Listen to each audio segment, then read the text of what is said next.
Welcome to Community Corner, sponsored by Scandinavian Designs. You know, dance is one of my favorite things to do and one of the most beautiful and healthy activities you can do. But often dance companies can be limiting to body size, age, and ability. But Open Arms Dance Project is a nonprofit that is inclusive to everyone. So we're joined by Megan to tell us more about this. I'm excited, Megan. When I knew you were coming on, I thought, okay, I'm a dancer, but I'm not a dancer, if that makes sense. And that's what Open Arms is all about. For sure, yeah. This is something too that I guess, how did it start? How did this start with? Did it start with, you know, you saw dance companies that sometimes were limiting on who could participate? Tell us all about it. Yeah, so I've danced all my life. Okay. And when I was earning my degree in dance, my dad actually developed Lou Gehrig's disease and started becoming paralyzed one limb at a time. And so what I saw happen when he started using a wheelchair, he became invisible, and that made me so angry at first. And then I thought, well, I have this skill to put people on stage and elevate them and amplify their, you know, who they are. And so I just started doing that and bringing people of all ages and all abilities on stage to make really remarkable art and change people's perception of who is valuable and who needs to be seen and heard. So I think what's really cool about your story is it came from a personal experience. So you know what that feeling was like when your dad was going through that. And that, I'm sure that helps with, you know, all the people that participate, is you're able to say, hey, I know how you're feeling about this because I went through it. Yeah, exactly. So who can participate? You know, I mean, I think probably the answer is everyone. Yeah. But you know, for those watching that want to be able to get involved, who can participate in Open Arms?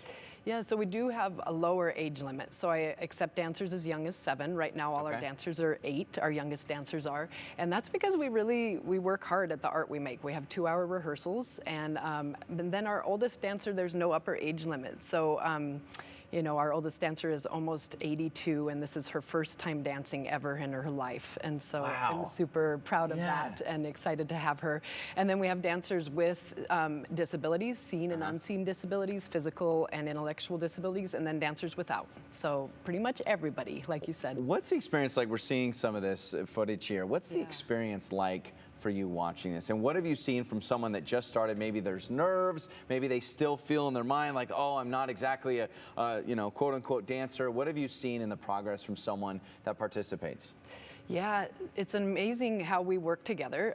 So I ask everybody for their opinions and their contributions, and that really, we create this little community and this little bubble of caring and acknowledgement, and that takes the nerves away. So I've had dancers tell me they've never been able to perform on stage. They've always had stage fright, but you're so focused on your partner or what you're doing with them that those nerves just melt away and everybody can kind of shine. So. Well, I think about me personally in my life, because I'm a dancer, but not a dancer. I'll dance at weddings and dance at those different things, but you kind of expressed just how open it is for everyone, right? Everyone, I think everyone's danced or wants to dance or loves to dance, or, I mean, it's hard to hear music and not want to dance, right? Exactly. And that's got to be awesome. So tell us about Up Standards. Yeah, so this is a program that promotes disability awareness and education and really acceptance of all human differences. And it is rooted in the values and the mission of Open Arms Dance Project and the WASMA Center for Human Rights. So it's a partnership between our two organizations. And I take their Upstander toolkit and I go into schools and I teach it through movement and dance and fun dance games. And then I also have some of my dancers with disabilities come in and talk, and they're ambassadors for our dance company. It really helps students just see the need for treating others with kindness, basically. And can you imagine how this world can change if we all just treat people with kindness like you're doing? Big performance coming up, right?